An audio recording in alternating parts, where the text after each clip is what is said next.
A história mais poderosa já contada. Do Gênesis ao Apocalipse. A origem, a queda e a redenção do mundo.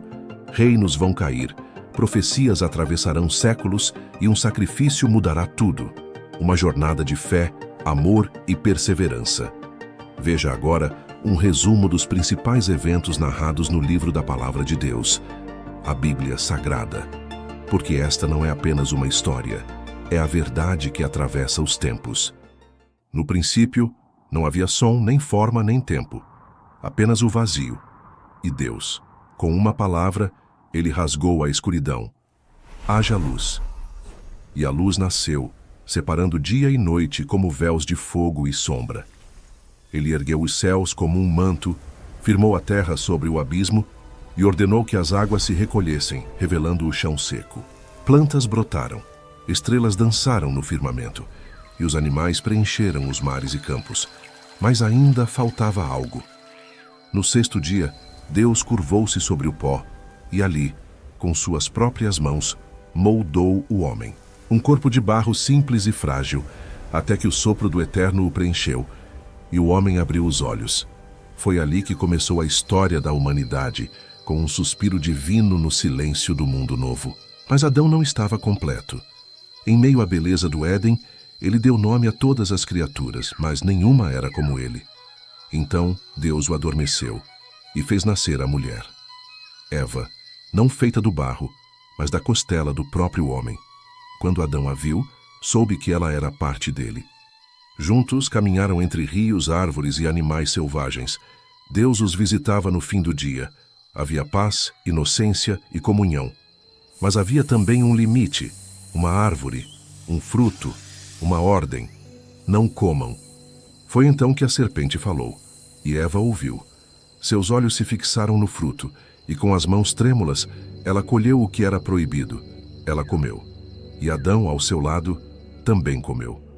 O mundo estremeceu. A vergonha os cobriu como um véu.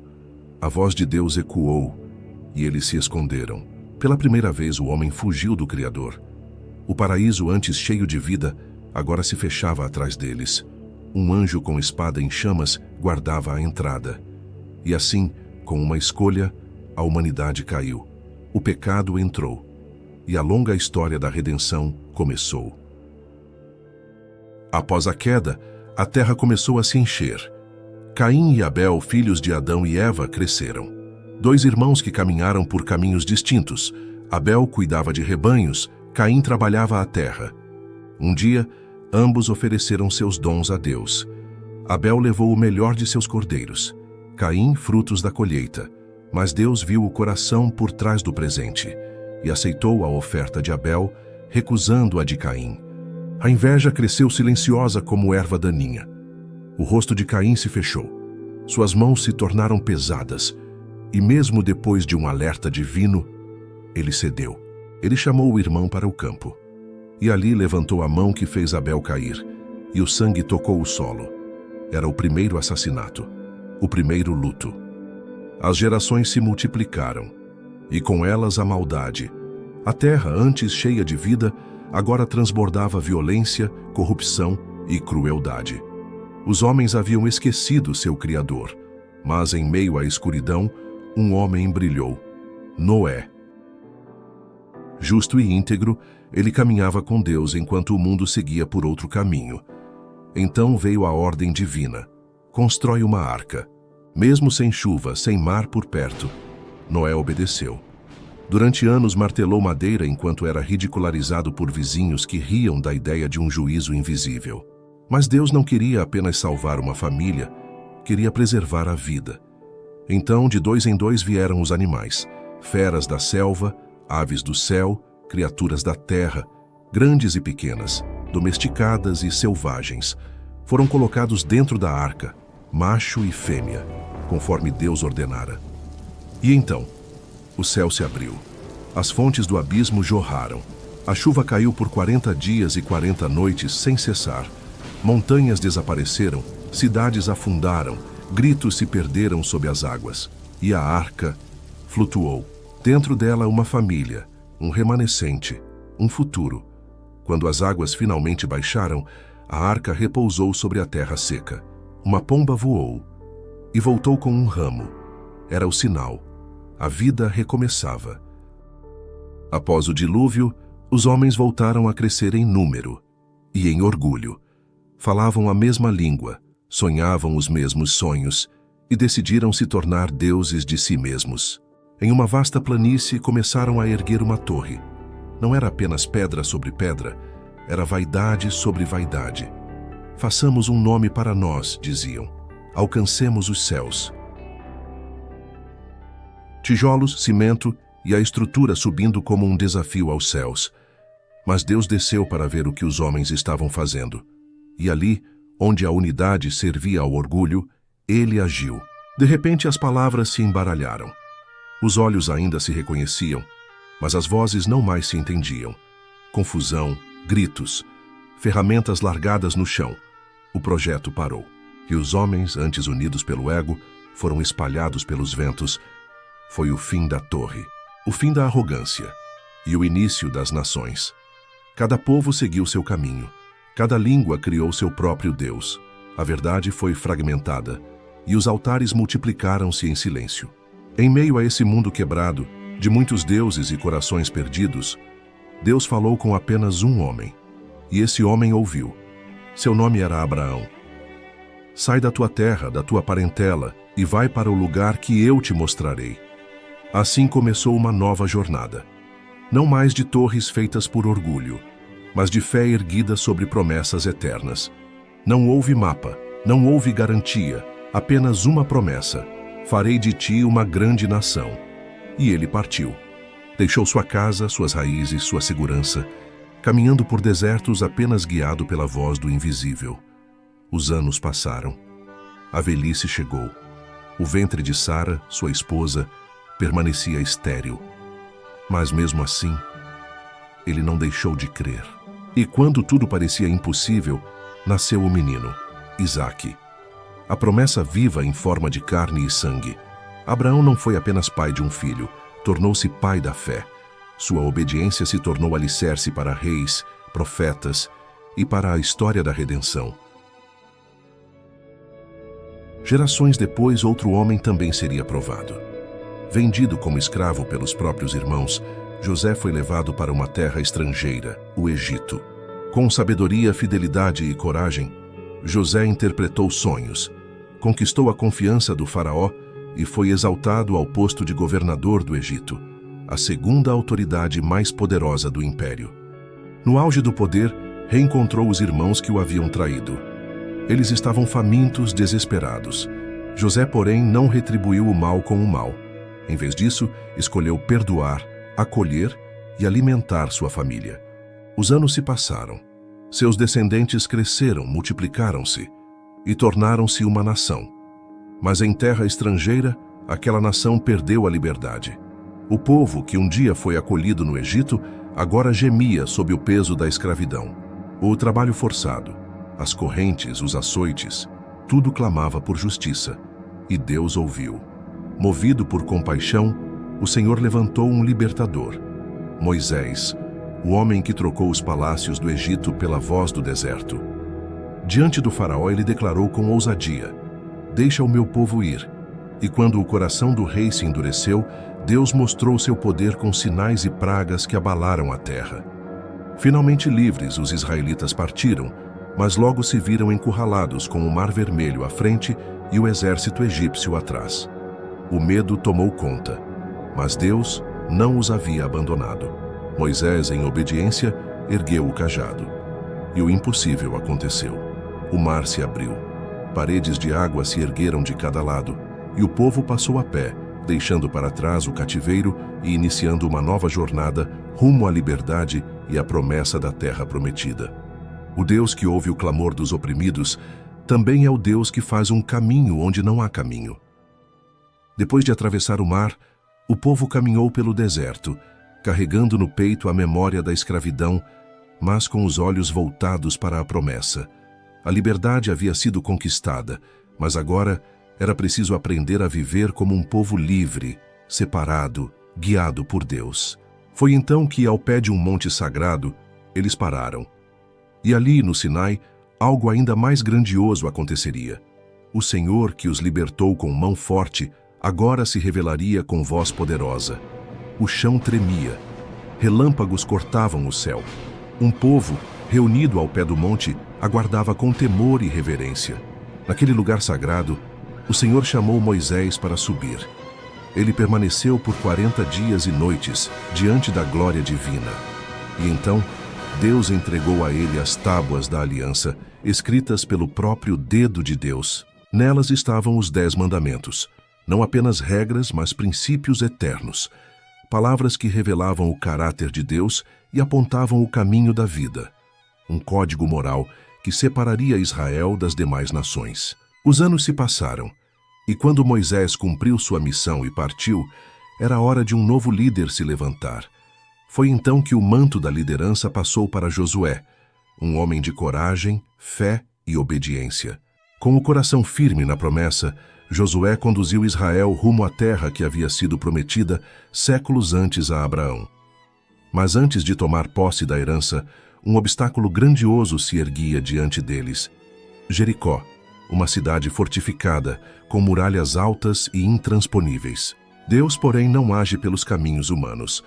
Em vez de espadas, ele ordenou trombetas. Em vez de guerra, silêncio e obediência. Por 6 dias, o povo marchou ao redor da cidade em silêncio. No 7º dia, ao som das trombetas e ao grito do povo, as muralhas ruíram diante dos olhos de todos. A vitória não veio pela força, mas pela fé.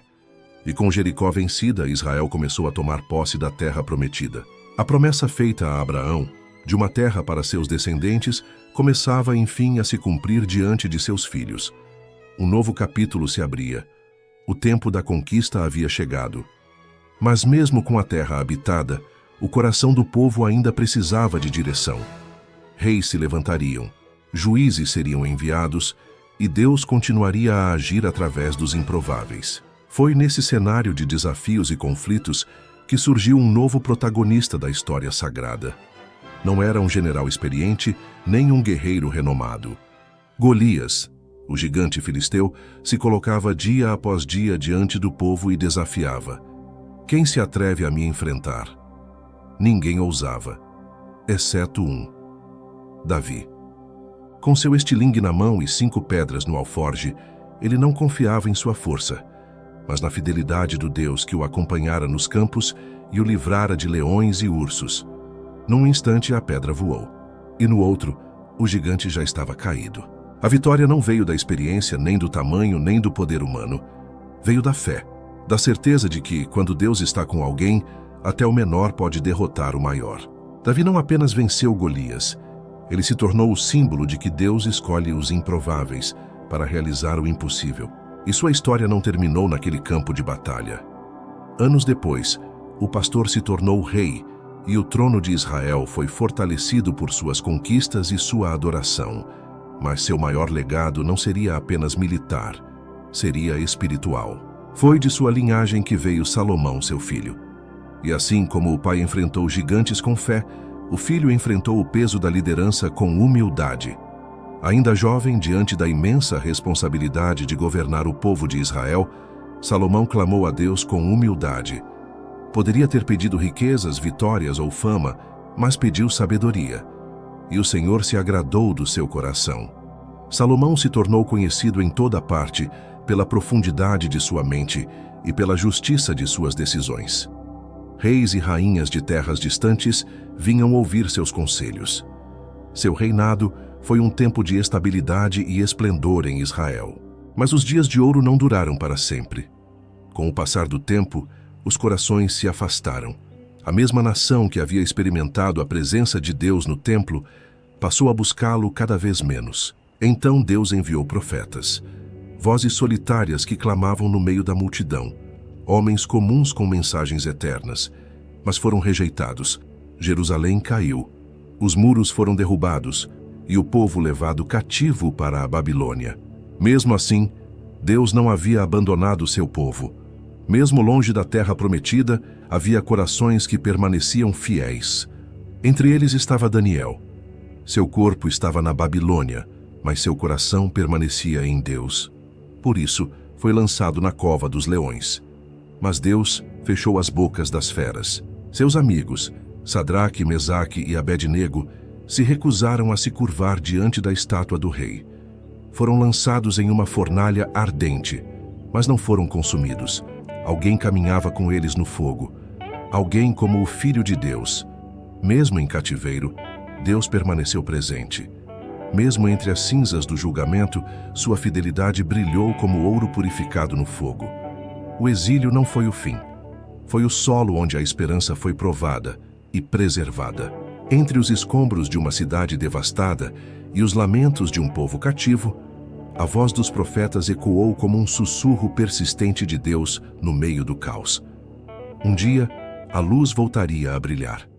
Eles anunciaram com convicção e coragem que um Messias viria. Não um rei como os outros, nem um libertador com espada em punho, mas um servo, um homem de dores, que carregaria sobre si o peso do pecado e da injustiça. Foi então que, em uma noite silenciosa, sob o céu estrelado de uma pequena vila chamada Belém, cumpriu-se a promessa há tanto tempo anunciada. Não foi nos palácios de reis, nem nos corredores do poder, mas em um estábulo simples, entre animais e palha, que nasceu aquele que dividiria a história em antes e depois. Naquela noite, a eternidade tocou o tempo. O Verbo se fez carne. Deus caminharia entre os homens. A luz havia chegado, e com ela, a esperança de redenção para toda a humanidade. Jesus Cristo caminhou por vilarejos esquecidos e cidades agitadas, entre multidões famintas, não apenas de pão, mas de sentido. E o vento, que antes rugia em tempestade, se calou diante de sua voz. Mas entre todos os prodígios havia um milagre maior, um que não podia ser visto com os olhos, mas sentido na alma. Jesus amou. Amou os pecadores, amou os desprezados, amou até os que o traíram, zombaram, negaram e pregaram-no numa cruz. Perdoou do alto da dor, quando tudo em volta gritava ódio. Seu maior milagre foi esse amor que não exigia mérito, que alcançava até os mais endurecidos. E enquanto ensinava, deixava claro: o reino de Deus não começa com poder ou conquistas externas. Ele começa no interior, no coração transformado, no perdão oferecido, na justiça vivida, na graça recebida e compartilhada. Mas esse reino, tão diferente dos reinos humanos, não foi compreendido por todos. Seu amor incondicional incomodou os religiosos, sua verdade confrontou os poderosos, e sua entrega silenciosa desafiou a lógica do mundo. Então chegou a hora. A razão da sua chegada ao mundo. Ele foi traído. E não por um inimigo distante, mas por um amigo próximo, alguém com quem partilhara o pão. Judas Iscariotes entregou Jesus nas mãos dos homens. E então começou a noite mais escura da história.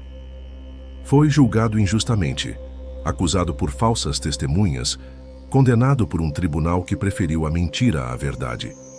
Pôncio Pilatos lavou as mãos, mas não limpou a culpa do mundo. O povo, aquele mesmo que dias antes o aclamava com ramos e hosanas, agora clamava: crucifica-o. Levaram-no até o Gólgota. Pregaram-no numa cruz entre ladrões como se fosse o pior dos criminosos. Coroaram-no com espinhos. Zombaram de sua realeza. Ferido, sangrando, humilhado. Ainda assim, ele orou: Pai, perdoa-lhes, eles não sabem o que fazem. E ali, pendurado entre o céu e a terra, o Cordeiro de Deus entregou seu espírito. O véu do templo se rasgou. A terra tremeu. O céu escureceu.